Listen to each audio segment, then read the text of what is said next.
Il s'appelle Omar. Il est accompagné de Sissi et Hortense.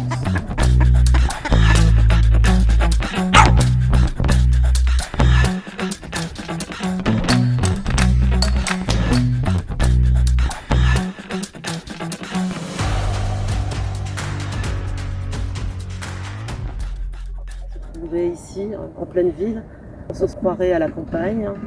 C'est vraiment magnifique, les gens apprécient lorsqu'ils découvrent ce lieu, ils apprécient.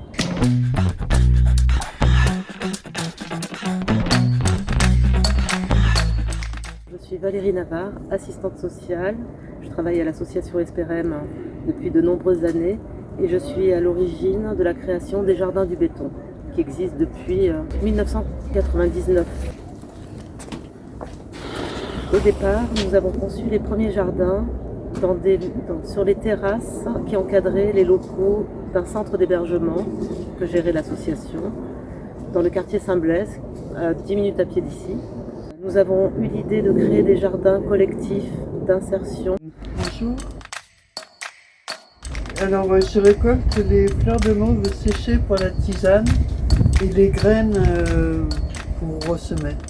Je suis une bénévole de l'association Espérem depuis 10 ans que je viens.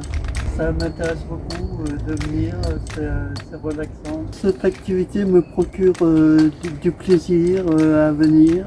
Les tâches sont variées. Il y a de la récolte, du désherbage, de l'arrosage. Nous sommes une dizaine de bénévoles. C'est sympa la grenouillette. C'est le moins fatigant de tous. T'as pas besoin de te baisser.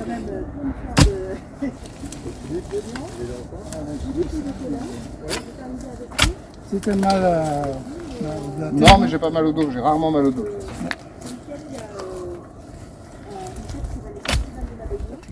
Nous avons eu l'idée de créer des jardins collectifs d'insertion parce que nous avions constaté que le public qu'on accompagnait, une bonne partie pouvait exprimer leur sentiment de solitude. Donc ils restaient enfermés chez eux toute la journée, n'osant pas faire grand-chose.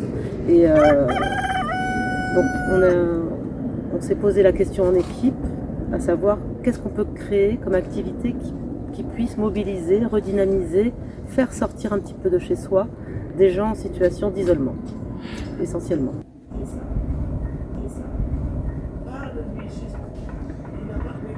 Vous avez vu les ruches, on appelle ça, qui sont bien.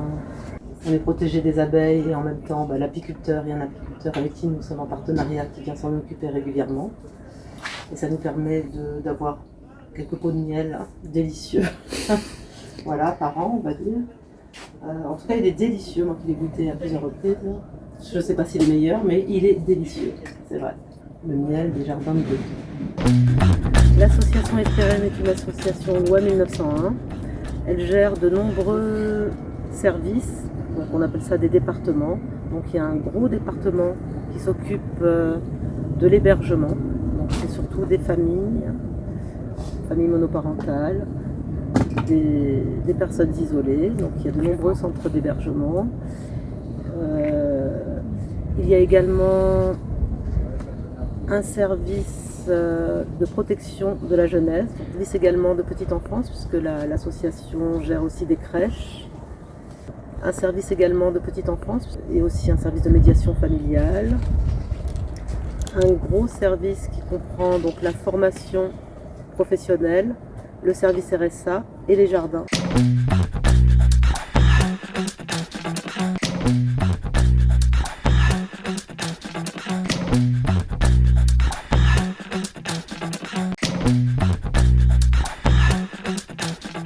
Nous avons nommé les jardins que nous gérons les jardins du béton parce que nous sommes entourés de tours bétonnées, de logements sociaux ou pas, mais bon, très bétonnés. Et effectivement, au milieu de ce béton, ces petits poumons verts que les mairies pourraient développer en obligeant toutes les constructions publiques à avoir des jardins sur les toits. Ce serait formidable parce que nous avons l'expérience que ça fonctionne, que les jardins sont investis par les habitants. Alors c'est vrai que cela demande un petit peu plus de moyens à la construction et aussi en termes de fonctionnement parce que la mairie de Paris, quand elle est venue nous voir, nous a demandé si nous souhaitions gérer un lieu qu'ils allaient mettre en place, un jardin sur un toit. Alors on leur a dit, effectivement, c'est une très bonne idée, on ne va pas laisser passer cette belle occasion, mais il faut nous donner les moyens de bien les gérer.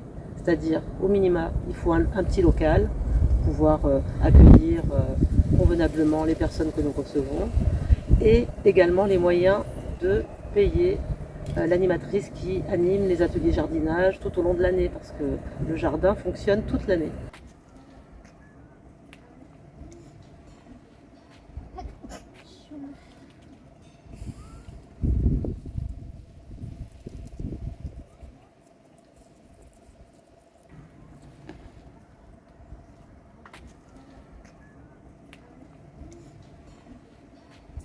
Moi, je coordonne un peu les activités au jardin.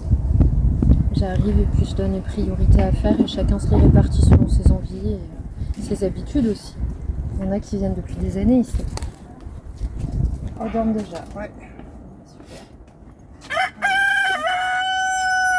Oui, bah on t'a pas laissé le choix. L'animatrice, elle accompagne, elle montre tout ce qu'il y a à faire au niveau du jardin. Elle est là aussi pour organiser les choses de manière que tout se passe bien, notamment au moment des récoltes, pour que le partage soit équitable entre tout le monde. Voilà. Donc c'est elle qui gère un petit peu les relations humaines dans le groupe des adultes et des enfants. Donc, et puis qui montre les petites tâches à effectuer, parce que tout le monde n'est pas jardinier dans la pratique. Et ben, de par l'exposition, comme on est un peu en avance sur le temps, ils arriveront août-septembre, quoi. Mais vous voyez, ils sont déjà bien avancés, donc ouais, en août. Et ils sont délicieux apparemment. Donc ça rassure les gens aussi de savoir qu'il y a quelqu'un qui peut montrer ce qu'il faut faire, comment faire, etc.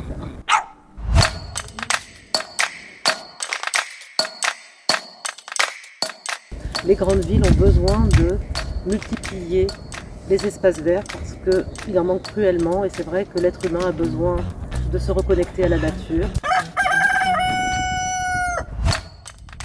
Nous organisons également des événements festifs plusieurs fois dans l'année, à l'occasion de la fête de la nature au mois de mai ou de la fête des jardins en septembre.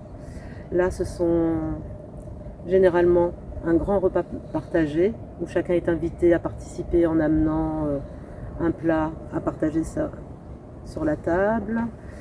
Nous mettons en place une scène ouverte musicale voilà, pour mettre de l'ambiance.